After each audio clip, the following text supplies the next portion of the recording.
इस कार्यक्रम को जॉय स्माइल मिनिस्ट्रीज के मित्रों और भागीदारों द्वारा संभव बनाया गया है। बस एक फैसला करो कि आप प्रेम में चलोगे और जितना हो सके आप लोगों के लिए एक आशीष बनोगे, चाहे जहां हो। आमीन।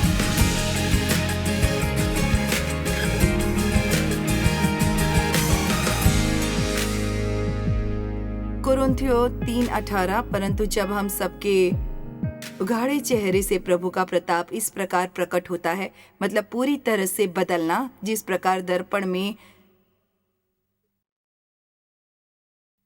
तो प्रभु के द्वारा जो आत्मा है हम उसी तेजस्वी रूप में अंश अंश करके बदलते जाते हैं। एम्प्लीफाइड बाइबल में लिखा है महिमा से महिमा तक, और शब्द महिमा का मतलब है परमेश्वर की सभी प्रतिष्ठा का प्रदर्शन हो। तो इसका मतलब है अगर आप परमेश्वर और उनके वचन के साथ बने रहेंगे आप बढ़िया होंगे और थोड़े बढ़िया और थोड़े बढ़िया और थोड़े बढ़िया हो जाएंगे। और अगर आप ध्यान नहीं रखोगे तो एक दिन आप यीशु तरह लगने लगोगे। आमीन। और एक न एक दिन आप इस कदर उनसे भरे होगे आप किसी से नाराज नहीं रह पाओगे, क्योंकि नाराज रहने से आपकी आत्मा को चोट पहुंचेगी। आपसे एक बात कहूं, आपके पास फिजूल वक्त नहीं है, आपके पास बिल्कुल वक्त नहीं, और मेरे पास भी शक्ति नहीं है। नाराजगी आपको थका देती है, पता है ना। और आप में से कितनों को पता है कि आपके नाराज रहने से वो बदल नहीं जाएंगे।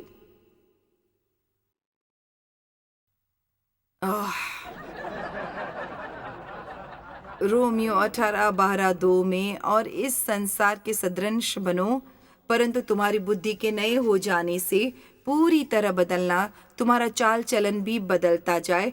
ठीक है, अब मैं आपको एक राज बताने वाली हूँ। अगर आप समझे तो आपको इससे काफ़ी मदद मिलेगी। ऐसा करने के लिए मुझे किसी प्रचारक ने नहीं बल्कि परमेश्वर ने कई साल पहले सिखाया था, और ये उस छोटी सी किताब में लिखा है जो मैंने आपको दिखाई है। ठीक है, बाइबल को बस यूं ही न पढ़े, मेरा मतलब है ये अच्छी बात है। अगर आपको हर साल बाइबल पढ़ने का मन होता है ये अच्छी बात है, लेकिन आपको इसे एक कॉलेज कोर्स की तरह लेना होगा। अगर आपको लोगों को माफ़ करने में तकलीफ हो रही है तो थोड़ा और अध्ययन करें। भाई आजकल सब कुछ कितना आसान है, 40 साल पहले इतना आसान नहीं था। मेरा मतलब आपको अंदाज़ा भी नहीं है कि एक संदेश तैयार करने में कितना वक्त लगता था। अब आपको बस इंटरनेट पर जाना है और कहना है माफ़ी के बारे में कुछ वचन दिखाओ, और वो आपको दिखाएंगे। वैसे मेरी सलाह है, और मैं सलाह दे रही हूँ, अगर आपको बस टाइप करना है या पेस्ट करना है या कॉपी करना है आप कर सकते हैं, लेकिन मेरा मानना है कि हाथ से लिखने का मज़ा ही कुछ और होता है। एक नोटबुक लो और लिखना शुरू करो। इसे करने में थोड़ा वक्त लगता है लेकिन इसमें मज़ा भी आता है। तो उन वचनों को लिख लो और फिर फैसला करो कि आप लोगों से प्यार करना सीखोगे। आप इतनी जल्दी नाराज़ नहीं होंगे, आप लोगों से नाराज़ नहीं रहोगे। आप में से कितने ऐसा चाहते हैं? आप ऐसा नहीं चाहते हैं क्या? ठीक है, ठीक है, ठीक है। तो मैं आपको बताने वाली हूँ कि इसे कैसे हासिल करना है। ये नहीं होगा अगर आप किसी प्रार्थना की कतार में खड़े होकर किसी प्रचारक का इंतजार करोगे कि वो आप पर हाथ रखे। आप चाहो तो कर सकते हो, लेकिन आपको एक फैसला लेना होगा, और साथ ही कुछ काम भी आपको थोड़ी मेहनत करनी पड़ेगी, क्योंकि आपको इसे खुद करना पड़ेगा। कितने हैं जो माफ़ करने में माहिर होना चाहते हैं? मेरा मतलब आपको इस तरह होना चाहिए, बैंग, मैं तुमसे नाराज़ नहीं रहूँगी, मैं अपना वक्त बर्बाद नहीं करना चाहती, क्योंकि सच कहूँ अगर कोई आपको चोट पहुंचा रहा है वो परमेश्वर को चोट पहुंचा रहे हैं। यीशु ने कहा अगर वो आपको अस्वीकार कर रहे हैं तो मुझे अस्वीकार कर रहे हैं। वो बुरा मानते हैं जब लोग आपसे दुर्व्यवहार करते हैं, और अगर आप उसे परमेश्वर के हाथ सौंप देंगे और उनके लिए प्रार्थना करेंगे, परमेश्वर उसका ख्याल रखेंगे और उससे पलट देंगे।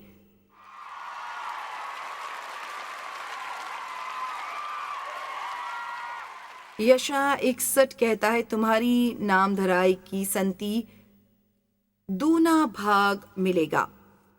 तो आप इन वचनों को लिख लीजिए और दिन में 2 बार इन्हें जोर से कहें, और इन्हें ऐसे लिखें जैसे आप खुद के बारे में कह रहे हों। मुझे चोट पहुंचाना नामुमकिन है, मैं आसानी से नाराज नहीं होता, और हर घोषणा के आगे आप वचन लिखें जहां से आपको मिले हैं, जो आपके मन को नया करता है। जब तक हम सही तरह से सोचेंगे नहीं, हम सही कार्य नहीं करेंगे। समस्या यहाँ ऊपर है। जब आप सही तरह से सोचेंगे, जहां मन जाता है वहीं इंसान भी आपका व्यवहार सही सोच का अनुसरण करेगा,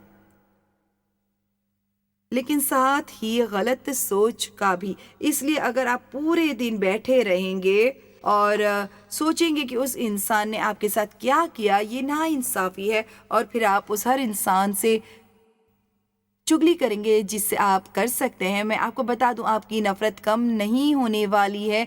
ये बिल्कुल भी नहीं होगा। परमेश्वर की अर्थव्यवस्था को देखने से पहले आपको विश्वास करना पड़ेगा। अपने आप को पाप के लिए मरा समझो। इसका मतलब खुद के लिए पाप को मृत समझो। मैं पाप के लिए मृत हूं।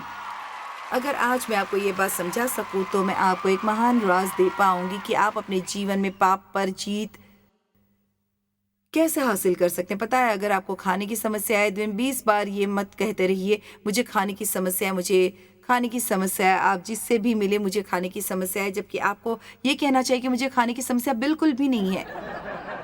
मैं जीत से कहीं अधिक हूँ। वो जो मेरे अंदर है वो उससे महान है जो संसार में है। समझे?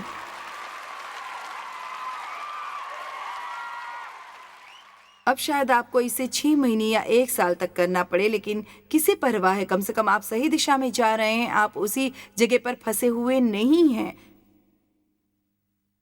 अब मुझे नहीं पता अगर आप मुझ पर विश्वास करते हैं या नहीं, यदि ये काम करेगा ही नहीं, लेकिन आपको एक बात बताऊं, मैंने 65 चीज़ों की सूची बनाई है जो मैं अपने जीवन में होता हुआ देखना चाहती हूँ, और मैंने कहा वो सब है और उसमें से एक भी सच नहीं है। और इस वक्त मैं आपसे कह सकती हूँ, सच में उसमें से हर एक चीज़ मेरे जीवन में सच हो गई है। हर चीज़ मेरे जीवन में सच हो गई है।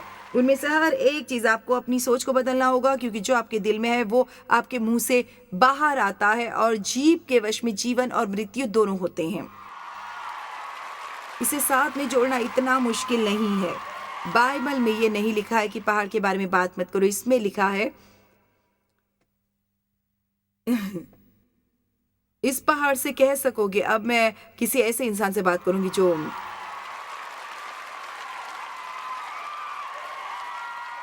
मेरी बात समझ रहा है। अब किसी को भी चुनो जो एक बंधन है, व्यसन है, एक समस्या है। मान लो जलन को लेकर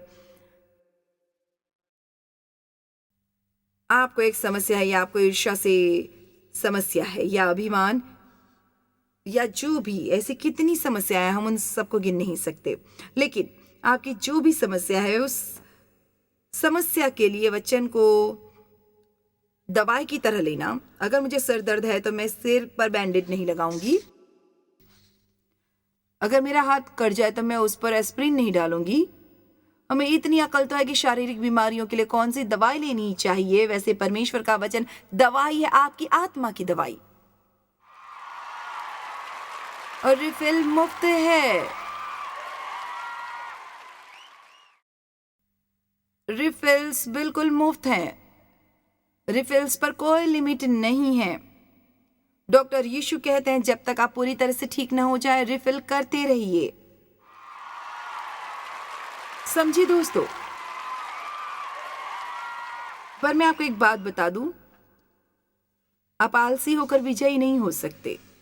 आप बस एक ही जगह बैठकर इसकी उम्मीद नहीं कर सकते कि जब कोई कुछ कहेगा तो आप आज़ाद हो जाएंगे। आपको खुद कुछ करने की ज़रूरत है।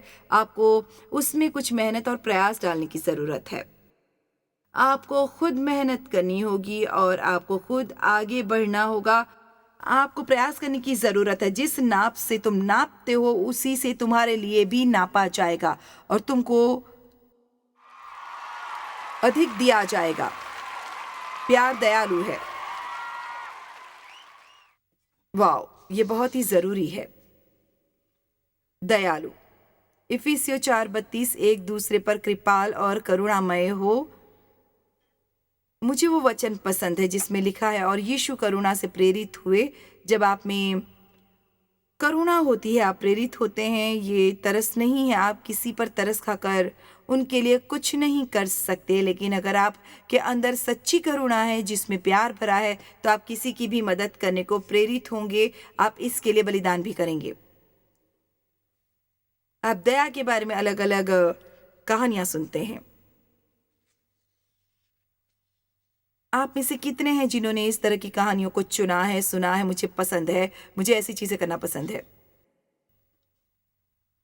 मुझे लोगों की प्रतिक्रिया देखना बहुत पसंद है और मेरा मानना है कि काफी लोगों को मसीह के पास लाया जा सकता है अगर ज्यादातर मसीही यूं ही लोगों की भलाई करना शुरू करें। प्रेम भाव उन चीजों में से एक है कि किसी की भलाई करना जिन्हें आप जानते नहीं हैं, जो आपका कर्ज वापस नहीं चुका सकते, छुपकर चीजें करना। मैंने आपसे कल ही कहा था, किसी ने हमारे खाने का बिल भर दिया था। हम अपने खाने का बिल भरने गए, हम ह्यूस्टन में थे और उन्होंने कहा किसी ने आपका बिल भर दिया है। उन्होंने इसे गुप्त रूप से किया। वैसे आपको पता है मैं क्या करती हूँ? ये परमेश्वर की ओर से मेरे लिए एक तोहफे की तरह है। जैसे परमेश्वर कह रहे हो,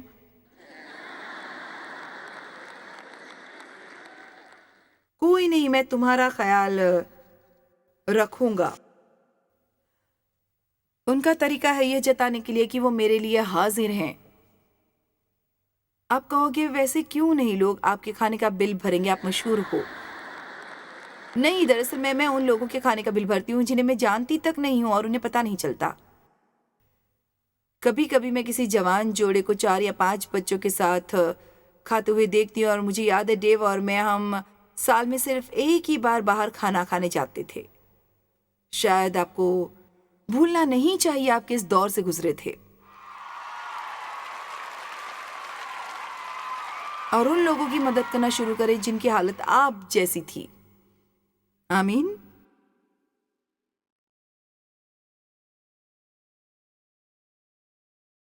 लूका 6:35 में लिखा है, वरन अपने शत्रुओं से प्रेम रखो और भलाई करो और फिर पाने की आस न रखकर उधार दो और तुम्हारे लिए बड़ा फल होगा और तुम परम प्रधान के संतान ठहरोगे, क्योंकि वो उन पर जो धन्यवाद नहीं करते और बुरों पर भी कृपालु हैं। कुलूसियों 3:12-13। इसलिए परमेश्वर के चुने हुओं की नाई जो पवित्र और प्रिय हैं, बड़ी करुणा और भलाई और दीनता और नम्रता और सहनशीलता धारण करो। मसीह में जो विश्वासी है उन्हें इसी तरह का रवैया रखना चाहिए। यहाँ से जाने के बाद मुझे इस तरह प्रचार करते हुए सुनकर बाहर पार्किंग लॉट में जाकर ऐसा न करें और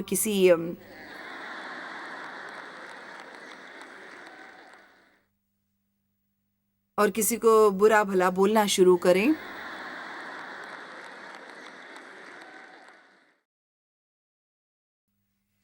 इतनी भी जल्दबाजी ना करें कि जाते वक्त किसी को धक्का देकर उन्हें गिरा दें। देखिए, ये एक समस्या हो सकती है। हम इस तरह के प्रचार सुनते हैं और फिर बस चले जाते हैं। सिर्फ सुनने से ही काम नहीं चलेगा, करना जरूरी है। देखिए, अगर आपको जल्दी गुस्सा आ जाता है, आपको अच्छे से सीखने की जरूरत है प्रेम से कैसे चलना है। पवित्र आत्मा से अध्ययन सीखिए, छोटी मोटी अच्छाई के काम करते रहिए। अब मैं आपको अपनी जिंदगी से कुछ उदाहरण दे सकती हूँ या अपने बच्चों की जिंदगी से, क्योंकि मुझे इतना ही पता है, तो मैं हमारी बड़ाई नहीं कर रही हूँ, लेकिन मैं आपको बताना चाहती हूँ कि ये चीज कितनी सामर्थी है। छोटी मोटी अच्छाई के काम करना उनके लिए जिन्हें आप जानते तक नहीं है, यह दर्शाता है कि आप में भी अच्छाई है, आपका इरादा बिल्कुल साफ है। आप बस उन्हें आशीष देना चाहते हैं। और जहां तक मेरा सवाल है, मैं उन्हें आशीष देना चाहती हूँ क्योंकि परमेश्वर ने मेरे लिए कितना कुछ किया है।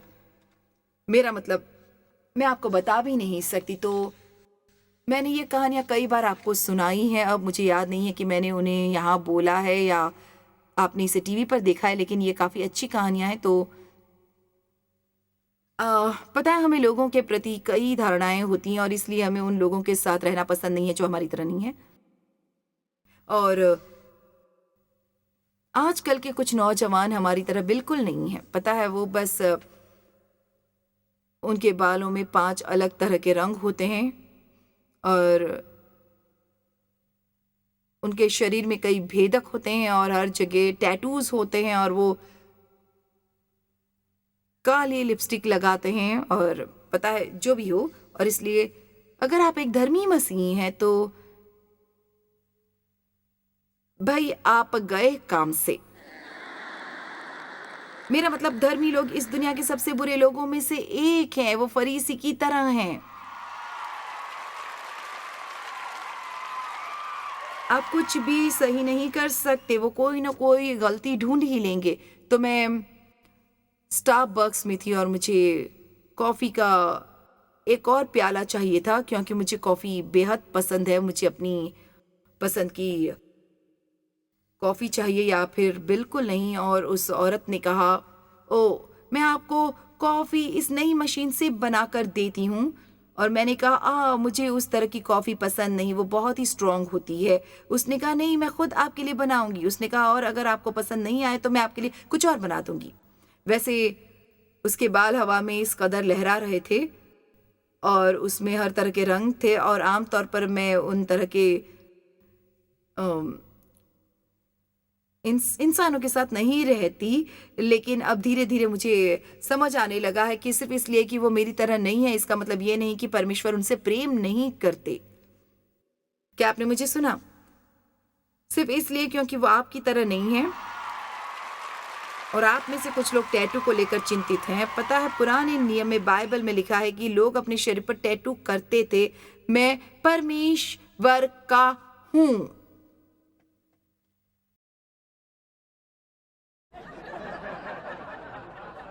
खैर वाह, मुझे लगता है ये गलत है। वैसे मैं भी एक बनवाने की सोच रही हूँ।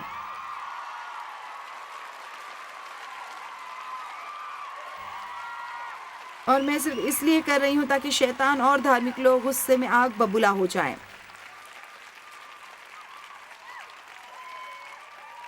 मैं ठीक यहीं करवाऊंगी एक क्रूज और उसके नीचे लिखा होगा मैं यीशु को समर्पित हूँ।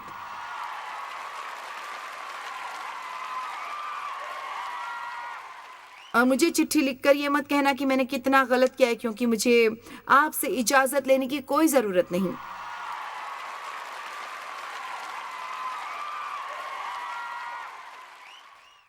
जब आप आजाद हो जाते हैं तो शैतान पागल हो जाता है। ओह वाह, ये तो पागल हो गया है। सुनो भाई, हम वापस नहीं आने वाले हैं, ये औरत तो पागल हो गई है।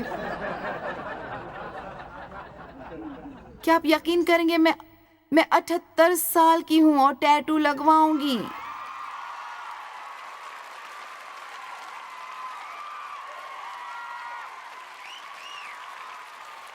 और लोग कहेंगे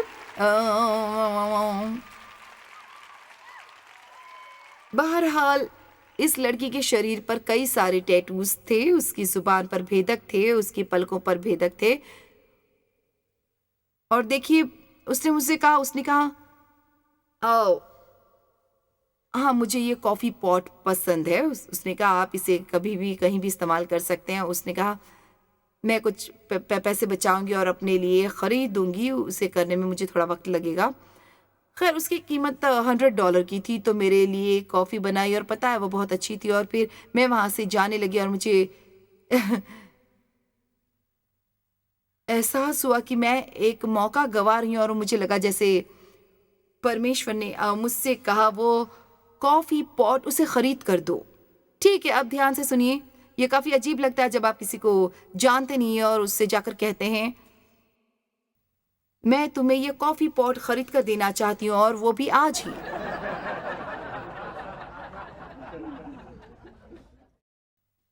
तो मैं कुछ देर के लिए घूमी और हिम्मत जुटाने लगी और मैं वापस गई और मैंने उसे बुलाया और मैंने कहा सुनो, मैं तुम्हें आशीष देना चाहती हूँ, मैं तुम्हारे लिए कॉफ़ी पॉट खरीदना चाहती हूँ। और फिर मैंने उसे $110 दिया और उसने कहा वैसे नहीं नहीं नहीं। क्या? अब क्या? और वो रोने लगी और जाहिर है मैं जल्द से जल्द वहां से भागना चाहती थी। ये लो कॉफ़ी पॉट के पैसे, मैंने परमेश्वर की बात मानी। अब मैं चली। बस काम हो गया। वैसे इस तरह की चीज़ें यूँ ही नहीं होती हैं। तो 2 घंटे बीत गए और मैं किसी और दुकान के बाथरूम में गई थी और मैं दरवाज़ा खोल कर अंदर आती हूँ और वो दरवाज़े से बाहर आती है और उसने मेरी तरफ देखा। अब लोगों पर इस तरह का असर होता है। उसने मेरी तरफ देखा और कहा, "आप इस दुनिया की सबसे अच्छी इंसान क्यों हैं?" जो कि मैं नहीं हूँ, पर आज तक किसी ने भी उसके साथ इतने अच्छे से बात नहीं की। आपको पता है कि इस दुनिया में ऐसे कितने लोग हैं जो इस तरह की अच्छाई से वंचित हैं। उनके साथ उन्हें कभी प्यार मिला ही नहीं है। दुनिया में ऐसे कई लोग हैं जिन्हें प्यार नहीं मिला है और आपके अंदर परमेश्वर का प्रेम है। आप में लोगों की ज़िंदगियाँ बदलने की क्षमता है।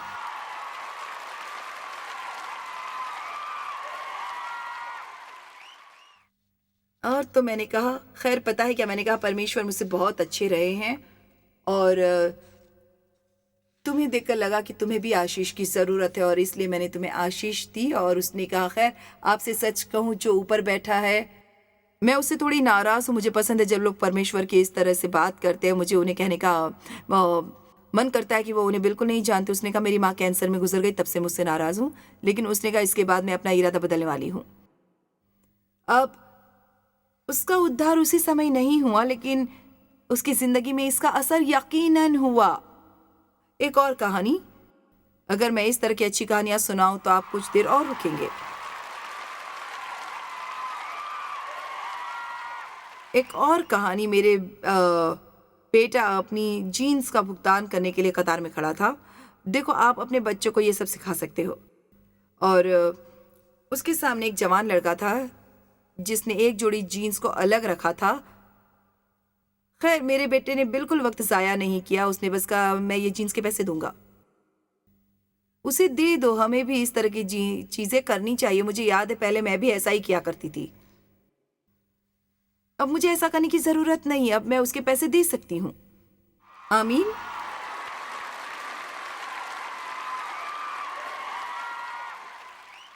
मेरी बेटी भी कई बार ऐसा करती रहती है। अगर वो किसी दुकान में है और किसी को ज़रूरत का सामान ख़रीदना है जिसके पास पैसे नहीं है और वो चीज़ें निकालने लगता है, तो वो उसे कहती है, मैं पैसे दूंगी। वो कहती है, नहीं, मैं इसका भुगतान करूंगी, बस इन्हें दे दो।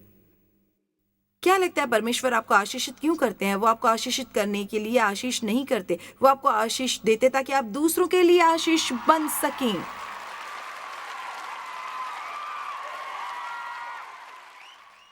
और ज़रूरी नहीं ये कोई ऐसा हो जिसे आप पसंद करते हैं या जानते हैं, या कोई जो आपका एहसान वापस चुका सकता है। अच्छा होता है अगर आप किसी अनजान की मदद करते हैं। फिर एक और कहानी, एक बार हम किसी रेस्टोरेंट में थे, तो आपको तो पता है, एक पानी के ग्लास के लिए भी, और आपको तो पता ही है मैं कैसी हूँ, मुझे इंतज़ार करना पसंद है। आखिरकार ये लड़की ऑर्डर लेने के लिए हमारे पास आई। उसने कहा,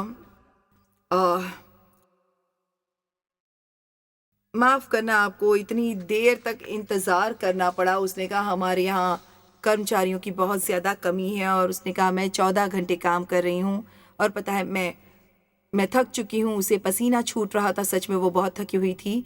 और फिर हमने थोड़ी देर तक उसके साथ बातें की और बातों ही बातों में उसने कहा, मुझे इतना काम करना पड़ रहा है क्योंकि कोविड की वजह से मैं अपने बिल्स नहीं चुका पाई। और उसने कहा, मैं अपनी बिजली का बिल नहीं भर पाई और मुझे डर है कहीं वो बिजली न काट दे, और मेरा एक बच्चा भी है। खैर देखिए, अगर आप इसमें माहिर हो जाते हैं तो फिर 25 मिनट तक आपको किसी प्रार्थना सभा में बैठने की ज़रूरत नहीं है, ये पता लगाने के लिए कि परमेश्वर कुछ करवाना चाहते हैं।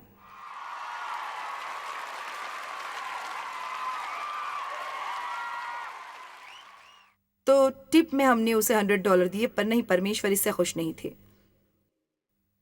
हम वहाँ से गए और घर जाते समय मैंने कहा, डेव, हमें उसके बिजली के बिल का भुगतान करना चाहिए। तो हम तकरीबन घर पहुँच चुके थे और अगले दिन मैं इसे करने के लिए अपने कर्मचारियों में से किसी एक को उसके घर भेजने वाले थे, क्योंकि मैंने सोचा मुझे अजीब लगेगा। और परमेश्वर ने कहा नहीं, तुम्हें इसे खुद करना होगा। ठीक है, तो मैं वापस गई और उस दिन वो काम पर नहीं आई थी। फिर मैंने उस लड़की से कहा, उस वेट्रेस से मैंने कहा, मैंने उसका हुलिया बताया। मैंने कहा क्या आप उस लड़की को जानती हैं? और उसने कहा अरे हाँ मैं जानती हूँ वो कौन है। और उसने कहा और मैं ये भी जानती हूँ आप कौन है।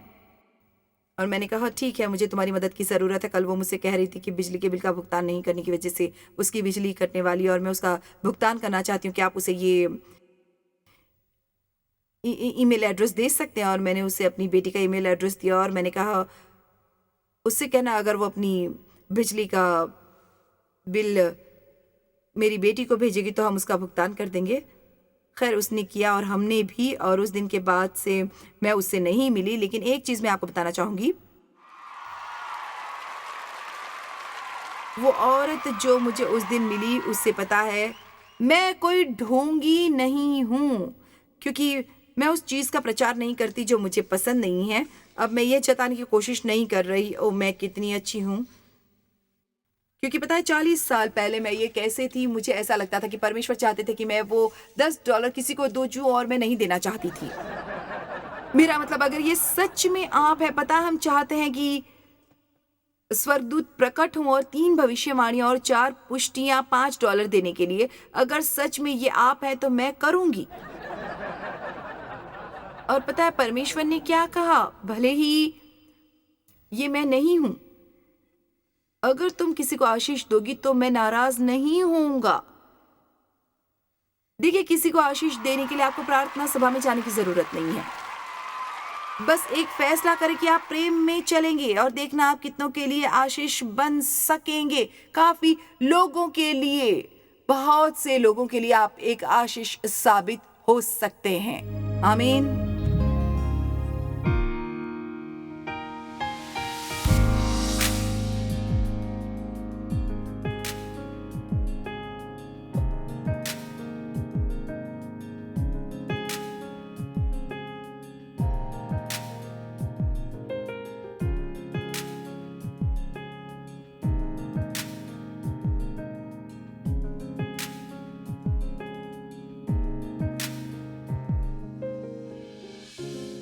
इस कार्यक्रम को जॉयस मायर मिनिस्ट्रीज के मित्रों और भागीदारों द्वारा संभव बनाया गया है।